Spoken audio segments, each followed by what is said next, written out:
اچھا رضا الحق صاحب، جس طرح ابھی ویک صاحب بتا رہے تھے کہ افغانستان میں طالبان کی آمد سے بھارت جو ہے وہ تو بڑا پریشان ہوگا، امریکہ کو تو ویسے ہی پریشان ہونا چاہیے، تو آپ کا کیا خیال ہے اوور آل اگر ہم عالمی حالات میں دیکھیں، افغانستان کے سارے ہمسایوں کے بارے میں دیکھیں، چائنا ہے، پاکستان ہے، رشیا ہے، سارے اسٹیٹ ایکٹرز جتنے بھی ہیں، ایران ہے،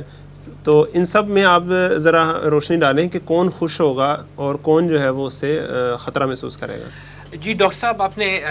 ایک ایسا کویسچن پوچھا جس کا کوئی آسان جواب تو نہیں ہے، لیکن بہرحال ایک تجزیہ ہے جو پیش کیا جا سکتا ہے۔ ہم دیکھتے ہیں کہ افغان طالبان کا جو تعارف ہے یا ان کی جو خصوصیت ہے جس کو ہم کہہ سکتے ہیں وہ کیا ہے؟ ایک تو یہ کہ انہوں نے اسلامی نظام لانے کی کوشش کی، کافی حد تک نافذ کر دیا۔ ان کی ہسٹری ہے نا، ہسٹری کی بات کر رہے ہیں، اس میں سیاسی نظام بھی تھا، معاشی بھی تھا، معاشرتی بھی تھا، عدالتی نظام بھی، بڑا امپورٹنٹ فیکٹر ہے۔ اچھا، اس کے بعد یہ کہ انہوں نے جو اسلامی نظام لے کے آئے اس کی برکات، جس طرح کہ یوبیک صاحب بھی ذکر کر رہے تھے، برکات اس کی سامنے آئیں، برکات سامنے آئیں تو دنیا نے دیکھی۔ اچھا، اس کے ساتھ یہ کہ افغان طالبان اگر دوبارہ حکومت میں آتے ہیں، جو 20 سال سے یہاں موجود تھے، ان کو یہ بھی خطرہ ہے کہ ہمیں نکال دیا جائے گا، وی ول بی ککڈ آؤٹ، جس طرح انڈیا نے کہا تھا ہم ایلبو آؤٹ کر دیا جائے گا، نکال دیا جائے گا۔ چوتھی بات یہ کہ امن عامہ اور امن و امان قائم ہوگا افغانستان کے اندر۔ ان چاروں صورتحال کو سامنے رکھیں، ان چاروں خصوصیات کو دیکھیں تو ہمیں سامنے نظر آتا ہے ایک تو وہ جو مغربی تہذیب اور مغربی پورا سسٹم جو ہے اس کے لمبردار وہ ناخوش ہوں گے، ٹھیک ہے۔ اس کے بعد ان کے جو پسند کرنے والے ہیں اس نظام کو، اس سے مرعوب ممالک ہیں، اس میں کچھ مسلم ممالک بھی ہیں، کچھ غیر مسلم ممالک بھی ہیں، زیادہ تر غیر مسلم ہیں، کچھ مسلم بھی ہوں گے، وہ بھی اس سے ناخوش ہوتے ہیں۔ پھر یہ جتنی حکومتیں اور بادشاہتیں ہیں ان میں بھی مسلم بادشاہتیں موجود ہیں، وہ بھی اس سے ناخوش ہوں گی۔ کہیں ایسا نہ ہو کہ یہاں پہ لوگ دیکھ کے انسپریشن لینا شروع کر دیں اور ہماری بادشاہوں کے خلاف کھڑے ہو جائیں، ایک ویو چل پڑے، وہ بھی ناخوش ہوں گے۔ پھر جس طرح میں نے پہلے عدالتی نظام کا ذکر کیا تھا تو آپ کو جیسا کہ یوبیک صاحب پہلے فرما رہے تھے کہ وہاں پہ اوپیم اور ہیروئن جو ہے اس کی کاشت ختم ہو گئی ہوئی تھی ایک وقت میں، ملا عمر رحمۃ اللہ علیہ کے ایک حکم سے ختم کر دی گئی تھی۔ تو جب واپس آیا امریکہ یہاں پہ، یعنی واپس آیا کہ مراد 9/11 کے بعد قبضہ کیا انہوں نے، تو دوبارہ CIA نے شروع کر دیا۔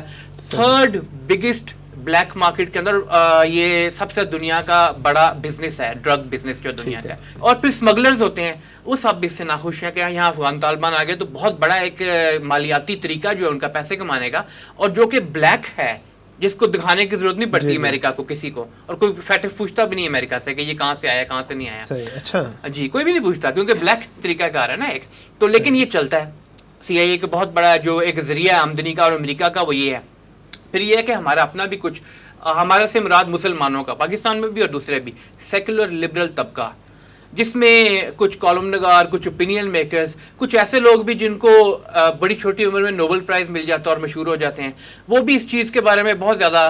پریشان ہونا شروع ہوتے ہیں، افغان طالبان آئیں گے تو پتہ نہیں کیا ہو جائے گا یہاں پہ۔ تو ایک پھر پروپیگنڈا کمپین اس کی شروع کر دی جاتی ہے، وہ بھی پسند نہیں کرتے۔ کچھ ایسے لوگ ہیں جو کہ افغانستان میں کٹھ پتلیوں کے طور پہ موجود ہیں، وہ بھی نہیں چاہیں گے، وہ بھی گھبرا رہے ہوں گے کہ یہ کیا ہو رہا ہے۔ انڈیا اور امریکہ اور باقیوں کو تو آپ نے حوالہ خود دے دیا۔ ہاں، کچھ ایسے ادارے بھی ہیں، چاہے وہ معاشرتی سطح کے ادارے ہوں، چاہے وہ معاشی سطح کے ادارے ہوں، IMF ہے، ورلڈ بینک ہے، پھر اس کے بعد یونائٹڈ نیشنز کے مختلف ادارے ہیں، اس کے ذیلی ادارے ہیں، وہ بھی اس سے ناخوش ہیں، گھبرائے ہوئے ہیں کہ یہاں پہ پتہ نہیں کیا ہو جائے گا فیوچر میں، کیا ہماری جو سکہ ہے وہ چلے گا یہاں پہ یا نہیں چلے گا، افغان طالبان کیا طریقہ کریں گے، مانیں گے یا نہیں مانیں گے۔ اب خوش کی طرف اگر آپ بات کریں تو اس کو سم اپ کرتے ہوئے سارے ناخوشی کر دیں، خوش اب دیکھیں نا، یہی میں بات کہنے لگا جو آپ نے کہہ دی ہے۔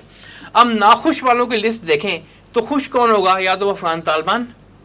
یا وہ لوگ جو کسی نہ کسی سطح پہ چاہتے ہیں کہ مسلمانوں کا جو ایک عظمت رفتہ ہے، مسلمانوں کی جو مسلمانوں کا ایک نظام تھا، وہ کسی نہ کسی شکل میں کم از کم سٹارٹ میں یہاں سے ہوم گرون سسٹم کے طور پہ گرو ہونا شروع ہو۔ اور وہ آپ دیکھتے ہیں کہ پوری دنیا میں کم تعداد میں لوگ ایسے موجود ہیں، زیادہ تعداد میں نہیں ہے، اس میں کوئی شک نہیں اس وقت۔ لیکن بہرحال ایک مرتبہ اگر افغان طالبان کی دوبارہ یہاں حکومت قائم ہو جاتی ہے، ہم دعا کرتے ہیں اللہ کرے قائم ہو، اور وہ اس نظام جو ہے اس کو سامنے لا کر اس کی برکات دنیا کو شو کرنے کے قابل ہو جاتے ہیں، تو پھر دنیا میں وائڈ سپریڈ طریقے سے عوام میں بھی اور پھر بہت سارے خواص میں بھی یہ بات سامنے آئے گی کہ یہ اچھا طریقہ ہے، یہی وہ طریقہ ہے جس کی طرف ہمیں جانا چاہیے، اور پھر انشاءاللہ امید ہے کہ دنیا کا پبلک اوپینین جو ہے وہ بھی اس طرف آئے گا۔ اچھا رضا اللہ صاحب، اس میں تو آپ نے ایک بات کی نا اسلام کی عظمت رفتہ کے حوالے سے کہ جو اس کو چاہنے والے ہیں وہ اس سے خوش ہوں گے، لیکن اس کے علاوہ اگر آپ دیکھیں کہ کچھ ایسے ایکٹرز بھی ہوں گے کہ جن کے ذاتی مفادات ہی طالبان کے ساتھ وابستہ ہیں، دنیاوی مفادات ہی طالبان کے ساتھ وابستہ ہیں۔ جس طرح چائنا ہے تو وہ تو چاہے گا کہ یہاں امن ہو، تو طالبان نے بہرحال امن قائم کیا تھا پہلے، تو اس کو تو خوش ہونا چاہیے کہ وہ آ رہے ہیں. اس کا کیا خیال ہے؟ یہ بڑا اچھا سوال کیا آپ نے. چائنا کا جہاں تک تعلق ہے، میرا اس کے بارے میں اپنا پرسنل تجزیہ ہے، غلط بھی ہو سکتا ہے وہ یہ ہے کہ چائنا اور رشیا یہ سب تمام کے تمام یہ کسی صورت میں اسلامی نظام کو ایکسیپٹ تو نہیں کریں گے،